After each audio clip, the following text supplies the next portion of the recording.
Olá, meus amores! Hoje estamos aqui gravando o nosso primeiro episódio do nosso podcast Pod Beleza. Para quem não me conhece, eu sou a doutora Patrícia Rocha, médica oftalmologista, especialista em plástica ocular e medicina estética. Gente, adoro beleza. É o que eu tenho tentado proporcionar para todos os meus pacientes, para todas as pessoas que entram ali dentro do meu consultório. Beleza que eu falo em todos os sentidos. Por isso mesmo que eu quis criar um podcast, né? Fazendo o trocadilho de podcast e de beleza. Pó de maquiagem, um pó de beleza. E o meu objetivo aqui é estar conversando um pouquinho com vocês, realmente trazendo de uma conversa descontraída em algo extremamente informal, né? Mas está unindo educação com entretenimento. Então, educação, eu como médica, eu acho que eu tenho muito conteúdo legal para trazer para vocês, para poder oferecer para vocês de uma forma extremamente descontraída, né? De uma forma didática, de uma forma que vocês vão entender na linguagem de vocês, né? Então, eu acho que tem muito conteúdo que a gente pode falar. Aceito sugestões também, tá? Vocês podem mandar aqui a sugestão, vai ser um prazer. E a questão do entretenimento também, né? Isso é muito legal. Então, a questão da beleza, eu quero trazer ela de uma forma muito, muito simples, muito elegante no modo de dizer. Que não é só... Beleza não é só o autocuidado. Beleza vai muito além disso, né? Então, eu quero expor situações do dia a dia, coisas as quais eu passo, né, diariamente. Eu costumo falar, para quem me conhece, eu sou uma pessoa como outra qualquer, tenho problemas, né, enfrento muitos desafios diariamente, né? Para quem não sabe, eu tenho uma clínica chamada Clínica Códigos da Beleza, que fica aqui em Brasília, onde eu recebo vários pacientes de todas as partes do Brasil e do mundo. Então, é uma oportunidade muito grande que eu tenho de fazer essa entrega de beleza para os meus pacientes. Porém, quem é meu paciente sabe, eu também adoro ficar ali no consultório e conversar com meus pacientes, entender um pouco da história deles, né? Gosto muito da questão da escuta, é muito legal eu escutar o porquê que meu paciente ele trouxe aquela queixa para mim. Quando a gente trata de beleza, a gente sabe que beleza é algo que vai muito além da autoestima do paciente, né? E isso está muito ligado à saúde mental, porque em muitos casos a questão de beleza também, os pacientes eles se sentem muito, muito maus, né? Com a autoestima muito baixa. Isso influencia e tem um impacto direto na saúde mental. Então, eu gosto muito de conversar com meus pacientes, né? Eu gosto de mostrar também minhas fraquezas, minhas vitórias. Gosto de contar situações as quais eu já passei e poder ser canal de bênção, né? Na vida das pessoas, deixar um pouquinho ali da minha essência. Eu acho isso muito legal. E é isso que eu quero trazer para vocês, né? Vai ter relatos aqui, vai ter episódios que eu vou trazer relatos onde vocês vão ver que eu sou como qualquer um de vocês, né? Vivendo e aprendendo dia após dia. E é isso, vai ser um prazer ter vocês aqui. Lembrando que o nosso podcast vai ao ar todas as segundas-feiras, às 6 horas da manhã. Então, quero que vocês aí, que estão indo para o trabalho, esse horário, já vão me escutando, viu, gente? Vai ser um prazer muito grande, tá bom? Então, vamos lá. Vamos começar um pouquinho nesse primeiro episódio. Me apresentando, né, para quem não me conhece, falando um pouquinho da minha trajetória. Eu vim de uma família de nenhum médico, tá? Não tem nenhum médico na família. E eu sempre, desde criança, eu quis ser médica, sempre. Só que eu queria ser pediatra. Na época, eu brincava muito de boneca, né? E eu brincava que eu era a médica das bonecas. Então, eu falava para minha mãe que eu queria ser a médica das crianças, né? E eu falava que eu queria ser pediatra, mal sabia ainda o que era medicina, mal sabia ainda qual o impacto dessa profissão, tanto no mercado de trabalho, né? Quanto na vida de outras pessoas e no que isso significaria para mim.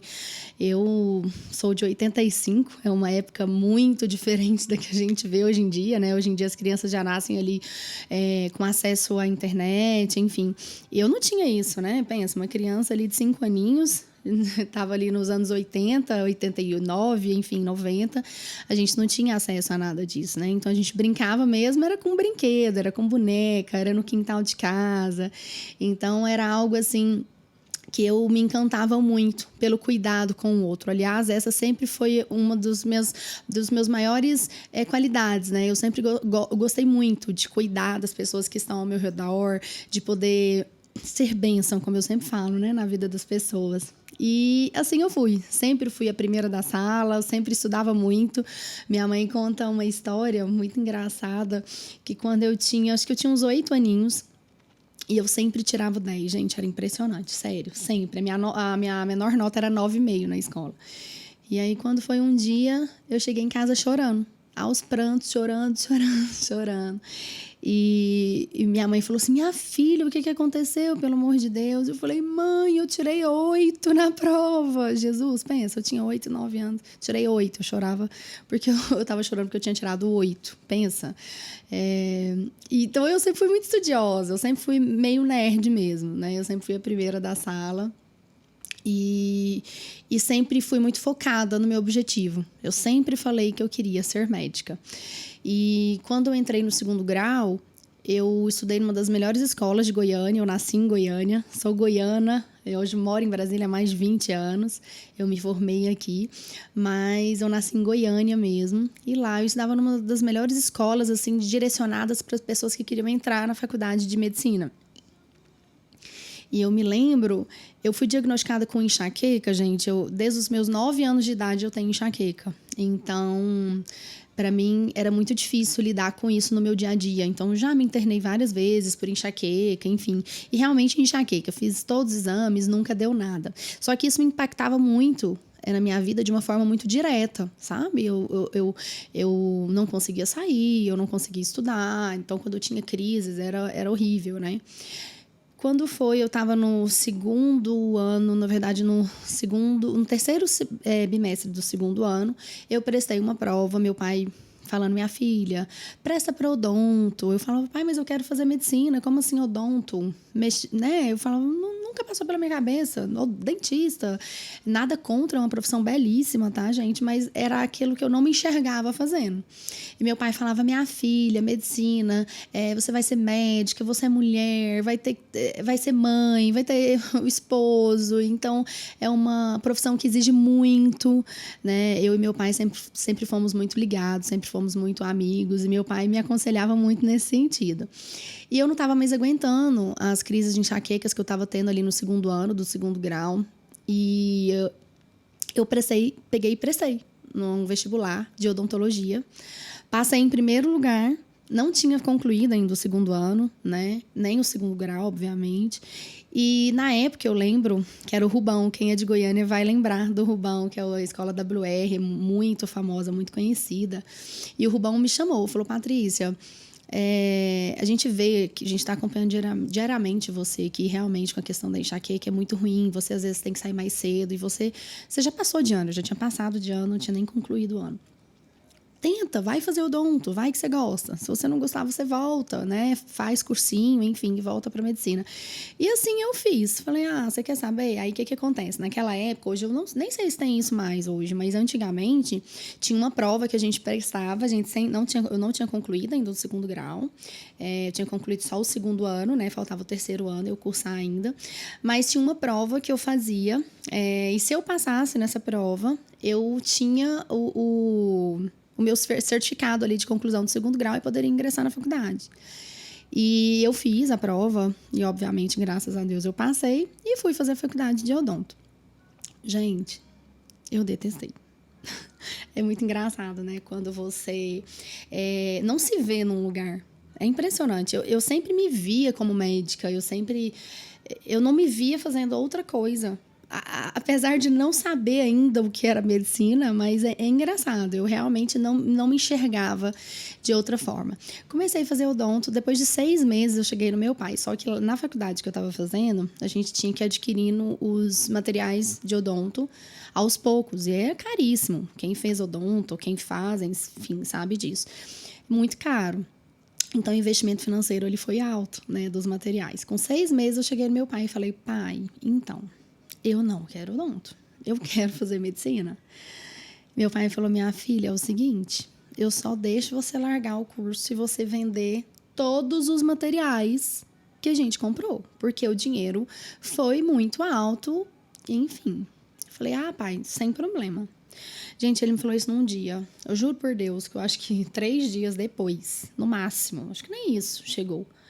Eu cheguei com o dinheiro inteiro, eu já tinha vendido todos os materiais e tinha entregado à mão do meu pai o dinheiro. Aqui, pai, vendi tudo. Meu pai não acreditou. Ele, como assim?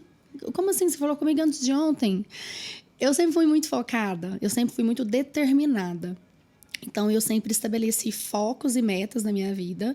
E quando eu estabelecia, eu fazia de tudo para alcançá-las. Obviamente, com muita honestidade, dedicação e trabalho, né, estudo, mas eu alcançava. E assim eu fiz. Meu pai cumpriu a promessa, larguei tudo e voltei a estudar. Na época... o meu irmão fazia uma faculdade aqui em Brasília, na Faciplac, eu me formei na Faciplac, no Gama, e meu irmão falou assim, irmã, abriu vagas, né, para você prestar, para ver se, e tá aceitando pessoas de outros cursos, e odonto é uma delas. Eu falei, pensa, 2 vagas, tinha, sei lá, quantas pessoas concorriam naquelas 2 vagas para transferência, né, e eu já ia voltar pro cursinho, enfim. E estudei. Na verdade, eu acho que nem deu tempo de eu estudar, viu? Mas, enfim, né? Era aquilo que... Era minha rotina, né? Quando a gente faz algo porque a gente ama, eu falo que não é exaustivo, não é uma rotina exaustiva. Quem me conhece sabe que eu trabalho muito, eu me dedico muito, mas para mim não é exaustivo porque é algo que eu amo fazer. Então, para mim fica divertido, né? Então, o estudo fazia parte, faz parte até hoje da minha vida. Enfim, prestei a prova, passei, eram apenas 2 vagas, eu passei em primeiro lugar e fui fazer medicina. Enfim, e nossa, foi muito legal o período de faculdade, né? O período de faculdade, a gente pensa tanta coisa, assim, a gente quer ser tanta coisa. Engraçado que eu entrei com o objetivo de ser pediatra, mas quando eu cheguei na parte da pediatria, eu falava, gente, essa é a única área da medicina que eu não quero. É muito engraçado, né? E hoje, como mãe, eu vejo que realmente eu não daria conta de ser pediatra nunca, eu acho que é muito difícil, né, você lidar com crianças doentes. Eu não consigo separar, eu sou muito emotiva, né? Eu sou mãezona, então eu acho que não ia dar muito certo, não. Mas, enfim, já quis ser tudo na faculdade. Pensei em fazer oncologia. Na época eu tinha uma professora, doutora Patrícia Schorn, uma queridíssima, era daqui de Brasília. E ela me incentivou muito a fazer onco, porque eu via um amor, uma paixão tão grande pelo que ela fazia.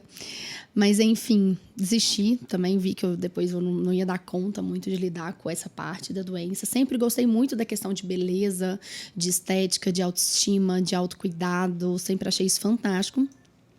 Foi quando eu decidi fazer cirurgia, porque eu pensava em fazer cirurgia plástica.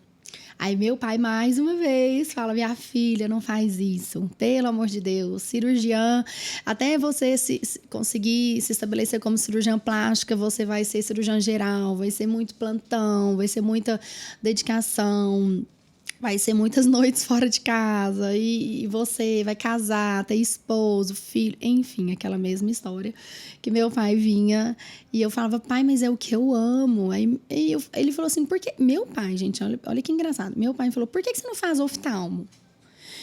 Falei, oftalmo? Como assim, pai? Como assim oftalmo? Eu gosto de operar. Aí eu ainda brincava. O olho a gente não opera olho, pelo amor de Deus. Não vai sangrar, vai limpar o quê? Com um cotonete o sangue. Para quem é médico e gosta de cirurgia, gente, a gente brinca que é cirurgia mesmo, né? De abrir, enfim, é cirurgia. E meu pai e minha filha, olha só. Dentro do oftalmo você consegue mexer com criança que você gosta, mexer com adulto, mexer com cirurgia, mexer com clínica. Enfim, dá para você fazer muita coisa. Falei, pai, beleza. Então, vamos prestar. Né? A parte do oftalmo, gente, quem é estudante de medicina aí sabe que eu tô falando, e aí tem alguns médicos que provavelmente estão me ouvindo e sabem que é verdade. Quase nenhuma faculdade, eles aprofundam muito a questão do oftalmo, né? Oftalmo, otorrino, ortopedia, geralmente, na maioria das faculdades não é muito aprofundado o tema. E então, assim, eu meio que não sabia muito o mundo que eu tava entrando, né? E prestei para oftalmo e passei em segundo lugar. Aqui em Brasília também. Meu esposo, que na época não era meu esposo, nem o conhecia, ele passou em primeiro lugar e eu em segundo. A gente sempre ali do ladinho, um do lado do outro. Mas, enfim, a gente passou junto na residência. A gente já se conhecia da faculdade, mas nunca tivemos nada. Na residência, só no segundo ano que a gente começou a se conhecer, enfim. E hoje a gente tá com essa família maravilhosa que a gente tem, graças a Deus. Mas fiz oftalmo. E dentro do oftalmo, eu consegui aliar o conceito de beleza, que é algo que eu sempre gostei muito, com cirurgia. E me descobri na plástica ocular. Desde o primeiro ano de residência, ali da faculdade, da residência médica, desculpa, de oftalmo, eu amei a parte de plástica ocular. Para quem não conhece, gente, é muito questionado. Doutora, o que é plástica ocular? Plástica ocular, ela é uma subespecialidade dentro da oftalmologia que trata a órbita, vias lacrimais, né, e pálpebras, tanto a parte estética quanto a parte de doença. Então, eu sempre gostei muito, desde o primeiro ano, comecei a acompanhar, né, os meus preceptores da parte de plástica ocular e voltei focada por aquilo ali. Tanto que no último ano, meu esposo já queria catarata, a gente já estávamos juntos, né, começamos a namorar no segundo ano de residência, e ele queria catarata, e no terceiro ano, todos os meus rodízios de catarata eu já passei para ele, que era o que ele queria, e todos os rodízios de plástica ocular, ele já passou para mim. Então, eu sempre fui muito direcionada, né? Como eu falei, eu sempre fui muito determinada, né, no meu objetivo. E eu consegui, eu me enxerguei ali na plástica ocular unindo beleza, né? Estética, autocuidado, a parte cirúrgica, que é uma coisa que eu sempre, sempre, sempre amei. Então, terminei a residência de oftalmo. Prestei para plástica ocular, passei, fiz aqui no Agarran, né, aqui em Brasília. É uma excelente escola. E quando eu terminei a minha residência de a subespecialidade de plástica ocular, eu engravidei. Muitos não sabem, mas eu acabei perdendo esse primeiro bebê, que foi muito desejado. Eu e meu esposo já havíamos casado, a gente desejou muito e acabei perdendo. Tive um aborto espontâneo. Aquilo ali mexeu, de certa forma, comigo, mas não me paralisou na parte profissional.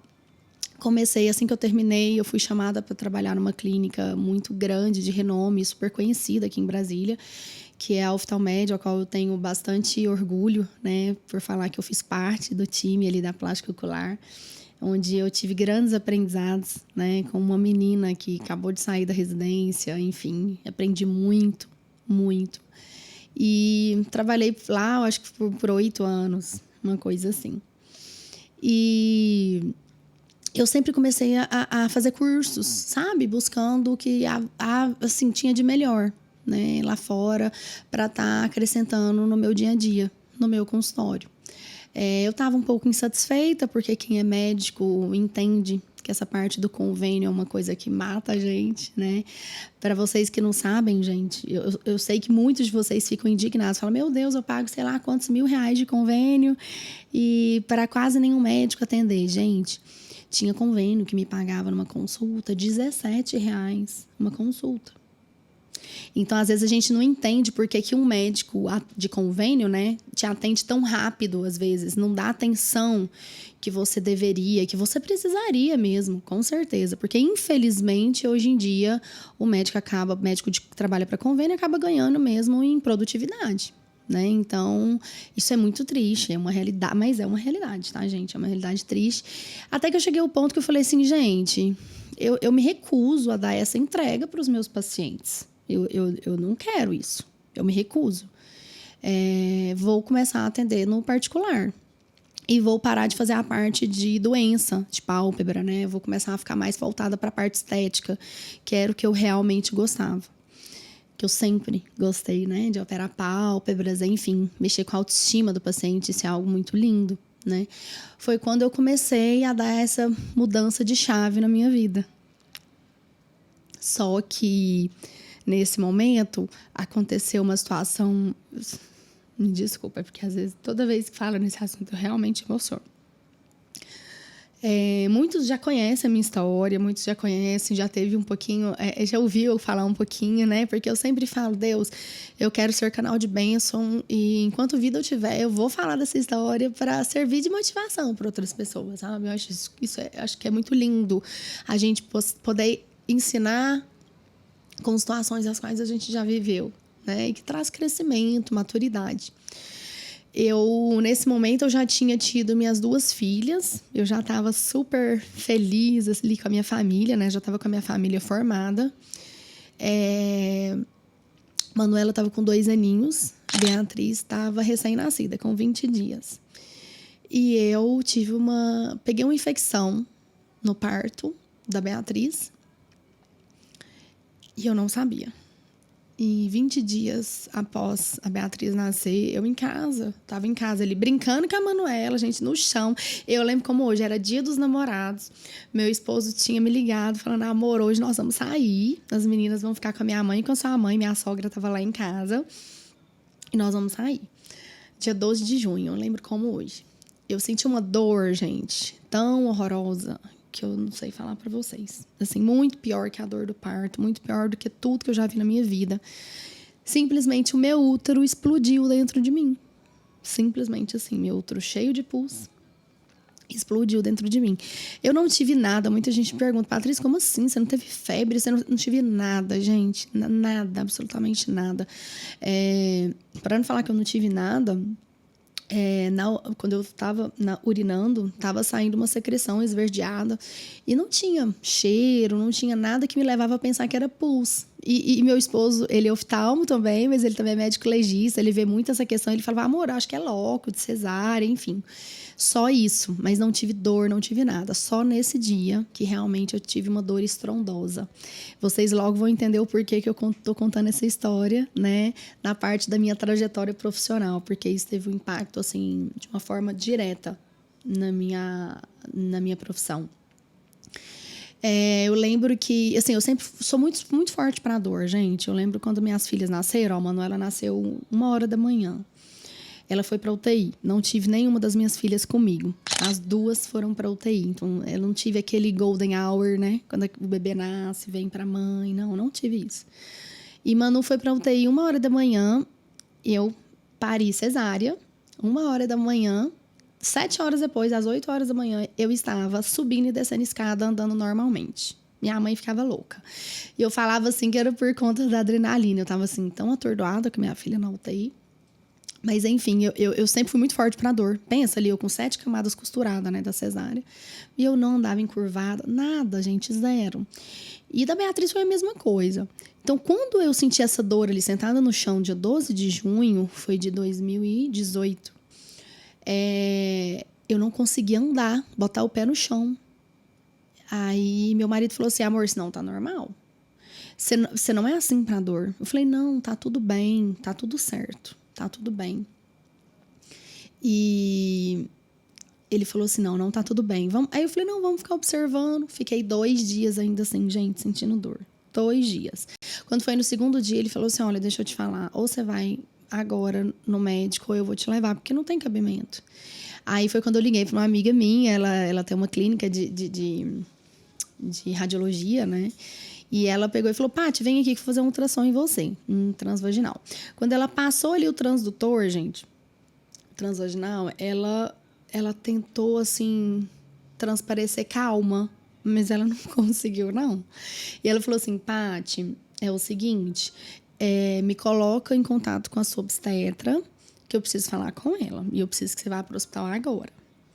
Eu falei, mas o que aconteceu, Tati? Ela, não, tá tudo certo, vai ficar tudo bem. Aí eu saí da sala e aí eu ouvi por detrás da porta ela falando pra médica. Ela falou, putz, rompeu o útero, cheio de pus na cavidade abdominal, as trompas cheias de pus. Quando você é médico e você escuta um diagnóstico desse, é muito difícil. É diferente de quem não é médico e quem não entende.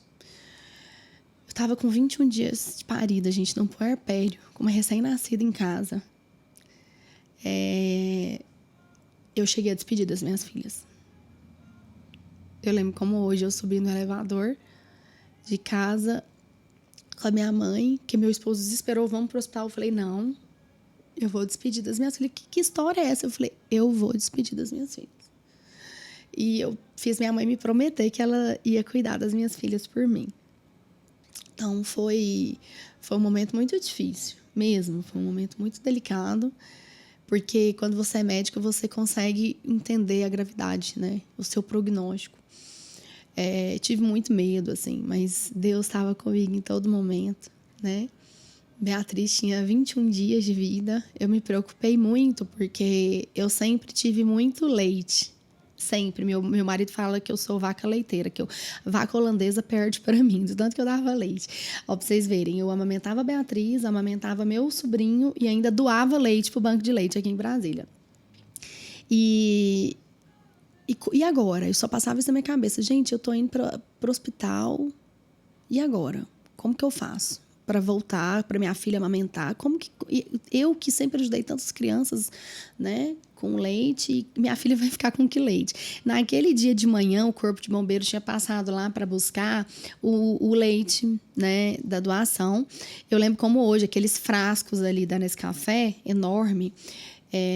Tinha 7, eu consegui encher 7 daquele de leite. Fora o leite que eu amamentava minha filha e meu sobrinho, pra vocês verem. Então, era muito leite. Quando isso aconteceu, era à tarde, o Corpo de Bombeiros tinha passado lá para buscar o leite. De manhã, eu liguei pro Corpo de Bombeiros.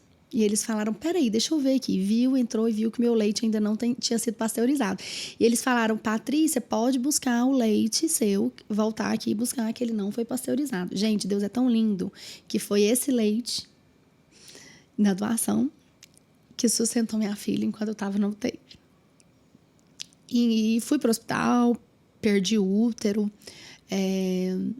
Eu lembro que a médica não queria tirar meu útero, com muito medo, por eu estar no puerpério, né, de eu fazer uma anemia profunda, um sangramento muito grande, ela não queria de jeito nenhum tirar, só que se não tirasse, o risco era maior ainda, de eu fazer uma sepsemia, né, e evoluir a óbito. Mas eu pedi para tirar. Eu falei, olha, independente se eu quisesse ter mais filho ou não, eu quero ter vida para cuidar das minhas, né? Então, pode tirar, enfim. Foi uma história bem difícil, é difícil até para mim tocar ainda no assunto, porque é algo que me faz reviver tudo isso. Mas, enfim, depois que tudo isso passou, perdi meu útero, fui para UTI, foram momentos, assim, dificílimos, eu ficar longe das minhas filhas, né? Manu tinha 2 aninhos, Beatriz estava com 20 dias. E pro meu esposo foi uma barra muito grande, você pensa. Meu esposo, ele quase ficou viúvo, né? Com 2 bebês para cuidar. Mas Deus, na sua infinita bondade e misericórdia, derramou sobre mim graça, saúde e trocou o diagnóstico ali, né, ruim, e trouxe vida onde não tinha. Por que eu contei brevemente essa história para vocês? Que eu acho que a gente depois pode fazer um episódio só dela, porque tem muitos detalhes que eu acho legal eu compartilhar com vocês, mas por que eu contei ela brevemente? Depois de tudo isso que aconteceu comigo, eu larguei a medicina. Eu não me via em outro lugar a não ser cuidando da minha família, né? E eu tinha muito medo. Eu tive muito medo de não voltar. E depois que Deus me deu essa segunda chance, eu falei, gente, é isso. Eu tenho que cuidar das minhas filhas, do meu marido, da minha família, do bem mais precioso que eu tenho. E eu simplesmente falei pro meu esposo, larguei a medicina, não quero mais. Eu que sempre amei muito, era algo que eu sempre almejei desde criança. Me tornei aquilo que eu tinha proposto até aquele momento para mim. E não quero mais. Quero cuidar da nossa casa, do nosso bem mais precioso, da nossa família, né? E meu esposo entendeu, obviamente. E ele falou, amor, fica o tempo que você precisar. Eu lembro como hoje. E eu me dediquei, assim, integralmente à vida das minhas filhas, né? E participei de todos os momentos delas, desde o início. E sempre fui muito mãezona, até hoje, que nessa minha vida louca, corrida, eu posso chegar em casa 9 horas da noite, mas eu tô ali, presente, enfim, vou pro terceiro turno, né? E visto olhar a super capa para conseguir, porque não é fácil não, gente, o tranco é pesado, mas é uma delícia. Quem é mãe vai entender o que eu tô falando. Mas, enfim. E eu parei, larguei. Simplesmente eu não quis mais trabalhar. Tudo o que eu tinha conquistado da parte profissional, ainda muito precoce, mas conquistas muito boas, conquistas muito legais, eu tinha deixado para trás. E eu fiquei assim, eu acho que quase 2 anos sabático, sabe? Foi quando meu esposo virou para mim e falou: amor, deixa eu te falar uma coisa. Você é muito boa no que você faz. Você não pode parar. Você já ficou esse tempo todo com a gente, sua dedicação sempre foi muito exclusiva. Mas você precisa fazer isso por você. Você ama o que você fazia, você faz muito bem, você executa com muita maestria e você precisa voltar. E eu falei, eu não vou dar conta. Eu não vou dar conta porque eu tinha muito medo, sabe, gente? Eu que sempre fui muito aventureira, assim. Gente, eu contar pra vocês, eu tinha vontade. Meu Deus, quando eu penso, eu falo, eu acho que eu não tinha nada na cabeça. Me desculpa quem faz isso, mas enfim, hoje a gente que é mãe, a gente pensa um pouco diferente. Eu tinha vontade de mergulhar com um tubarão branco dentro daquelas jaulas que descia lá dentro do mar, do fundo do mar. Aonde que eu tava com a cabeça? Não sei. Tinha vontade de saltar de paraquedas, enfim. Depois que eu me tornei mãe, depois que aconteceu tudo isso comigo, gente, eu tinha medo, eu acho que, sei lá, de eu, não sei, andar na rua e morrer atropelado. Era quase isso. Então, a gente fica muito medroso, né? Mas num bom sentido, não no sentido do medo gerar pânico, tá, gente? Porque aí isso já é uma doença, né? Assim, quando o paciente apresenta sintomas ali de síndrome do pânico, precisa ser investigado e tratado, a gente jamais pode desmerecer e confundir, tá? Mas eu acho que o medo no sentido da cautela, sabe? Tipo assim, Deus que me livre, pra que eu vou fazer isso? Eu tenho meus filhos pra criar, sabe? É mais ou menos nesse sentido. E eu tinha muito medo. Eu falava pro meu esposo, eu não vou voltar. As minhas filhas precisam de mim, né? E meu esposo falou assim, amor, você precisa fazer isso por você. Você não pode deixar a sua trajetória profissional morrer aqui. Pode ir, que eu vou estar te dando suporte. Eu vou estar na retaguarda. E ele começou a me incentivar a fazer cursos fora. Ele que olhava os cursos fora para eu fazer. Era até engraçado. Ele falava, amor, olha esse curso aqui, você tem que fazer. E eu falei, mas como que eu vou? Pode ir que eu fico com as meninas. Enfim, gente, foi algo assim muito lindo, porque eu falo que meu esposo, ele é, meu Deus, acima de tudo, antes de tudo, né, meu parceiro. E quando tem admiração, quando tem companheirismo, eu acho que é muito bacana, né? E meu esposo me apoiou nisso, muito. Ele sabia que, no fundo, eu também sabia que eu precisava voltar, mas o medo me paralisava. E, enfim, voltei, comecei a fazer meus cursos fora, comecei a me aperfeiçoar. Voltei a estudar, porque quando eu falo que eu fiquei integralmente ali, minhas filhas foi integral mesmo, sabe? Foram anos deliciosos, né? Mas que tiveram muito valor na minha vida, na memória delas, né? Para construir memórias no coraçãozinho delas, mas que foi importante. Mas foi quando eu vim e dei a volta por cima. Eu voltei, gente, mas voltei com tudo.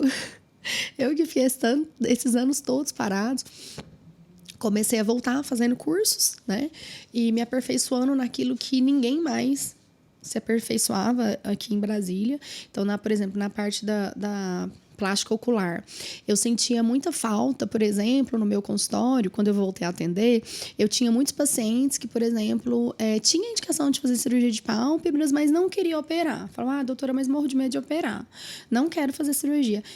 Tinha indicação, mas não queria, e tá tudo certo, né? Se o paciente ele tem a indicação, mas não quer, e ele entende que um procedimento não cirúrgico vai ter uma entrega menor, né? Tá tudo certo. E eu senti falta de ter no meu consultório protocolos não cirúrgicos para ajudar esses pacientes. Foi quando eu fui a primeira médica do Centro-Oeste a comprar um plasma fracionado, que na época era o Plasmage, né? Eu até tenho um aparelho até hoje, enfim. Isso me trouxe muito destaque aqui em Brasília, porque os pacientes vinham para fazer comigo, meus resultados, graças a Deus, muito lindos, né? Muito bonitos, e eles vinham para fazer. E foi assim, e foi... A bola de neve começou a rolar, né? Foi mais ou menos isso. E comecei a agregar. Comecei a trazer outros procedimentos, comecei a me aperfeiçoar em outras áreas, comecei a medicina estética, né? Sempre para estar trazendo essa parte da beleza. Foi quando eu realmente decidi largar o consultório de convênio para ficar na parte estética. Meu esposo, mais uma vez, falou: amor, pode ir que eu tô aqui. Se der ruim, a gente tá junto. Aí, o que eu fazia? Gente, era interessante, porque, olha só, como eu falei anteriormente para vocês, tinha convênio que me pagava, o quê? R$17 uma consulta. Aí eu falei assim, gente, você quer saber? Vou começar a atender no particular, meio período. Não vou largar o convênio, vou ficar no convênio meio período. E o outro meio período eu vou ficar no particular. E aí eu fiquei numa clínica, né, de um colega médico, não cobrava consulta. Gente, não tinha paciente, obviamente, né? Mas eu ficava olhando pro teto, sei lá, ficava estudando, fazia qualquer coisa, mas eu tava ali. Pra quê? Pra se aparecesse um paciente, eu ia atender ele de graça, né? Enfim, avaliação gratuita. Mas o que eu pensava? Uma cirurgia particular que eu pegasse já matava meu mês ali, porque o que o convênio me pagava era ridículo, né? É uma vergonha, chega a ser uma vergonha mesmo, até da parte cirúrgica. E foi assim que eu comecei. Comecei sem cobrar nada, não tinha paciente, ia pra lá e ficava, sei lá, estudando, praticamente isso, era a tarde toda estudando, porque não tinha paciente. E foi aparecendo um paciente daqui, um paciente dali, um paciente... E foi indo. Eu lembro o dia que a secretária virou e falou, doutora, a gente tem que aumentar a sua consulta, você tem que cobrar a consulta sua, vamos botar R$100. Aí eu pensei, gente, eu lembro como hoje. Gente, será que alguém vai pagar R$100 para se consultar comigo? Eu pensei nisso. E, gente, é muito lindo olhar para trás e lembrar dessa trajetória, porque eu não vim de família médica, como eu disse, não tem ninguém da minha família que é médico. Hoje tem meu irmão, mas nós formamos praticamente juntos, ele formou 1 ano e meio antes de mim, meu esposo. E eu, acabou. Fim. Família médica, só a gente. Então, não tem tio, eu não vim de família assim, pais médicos, pais cirurgiões, que já tem uma estrutura, que já tem clínica, pais que têm dinheiro para fazer investimento. Não, pelo contrário. Eu ajudei meus pais e continuo ajudando e vou ajudar pro resto da vida, meu sogro, minha sogra, no que eles precisarem. Eu e meu esposo, graças a Deus, pensamos muito parecidos nesse sentido. Mas eu não vim de uma trajetória, sabe? Mais facilitada, assim, que já tinha um caminho traçado, né? Era mais ou menos isso. E foi quando eu decidi e foi vendo que foi tendo volume, né? E hoje a gente chegou aqui, né? Com essa clínica linda, Códigos da Beleza, que hoje a gente já tem, eu tenho vários profissionais que trabalham para mim, que isso eu quero contar em detalhes para vocês, como que foi, né, essa trajetória, de onde surgiu essa ideia, né, de eu montar uma clínica, porque como assim, Patrícia, do nada você decidiu montar uma clínica sem ninguém para te ajudar, sem ninguém médico na família? E sim, gente, sim, eu sempre falo que eu já falei isso para vocês, quando eu traço um objetivo, eu vou até o fim para conquistar. Mas foi isso, minha trajetória. Resumi muita coisa, mas eu queria trazer um pouquinho para vocês me sentirem um pouquinho mais pertinho aí de vocês, para vocês entenderem, porque muita gente olha e fala assim, nossa, foi do nada que ela cresceu. Não foi. Foi a base de muita dedicação, muito esforço, muito estudo. Eu sempre fui muito estudiosa, gente. Eu lembro de um episódio, que isso era frequente, inclusive, quando eu estudava no WR, eu estudava muito de madrugada, muito. E pro sono não me vencer, não era só em véspera de prova não, viu, gente? Eu sempre fui muito estudiosa. E pro sono não me vencer, eu lembro que eu colocava uma bacia de gelo no chão e colocava meus pés dentro da bacia de gelo para eu ficar acordada, olha isso, para eu estudar. Então, o que eu quero trazer para vocês hoje? Nada é impossível, tá? Primeiro aos olhos de quem crê, né? Mas com muita determinação, com muito estudo, com muito trabalho, com muita honestidade, gente, vocês conseguem chegar onde vocês querem, onde vocês traçarem esse objetivo, enfim.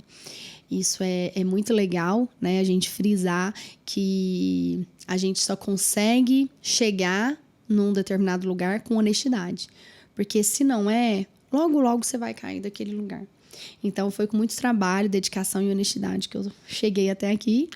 E hoje estou inaugurando ali, fazendo o meu primeiro episódio, né, do meu podcast. Muita gente vem me pedindo, ai, doutora, é tão pouquinho ali no Instagram, a gente é tão raso, a gente quer te conhecer mais. Então é isso, gente, espero que vocês tenham gostado. Hoje foi mais uma conversa mesmo sobre um pouquinho da minha trajetória. Vou deixar aberto aí as sugestões para os próximos episódios. E lembre-se que vocês têm comigo toda segunda-feira, às 6 horas da manhã, um horário marcado. E eu estarei aguardando vocês lá. Aguarde o próximo episódio, que já está imperdível, que a gente já tem uma pauta e você não pode perder.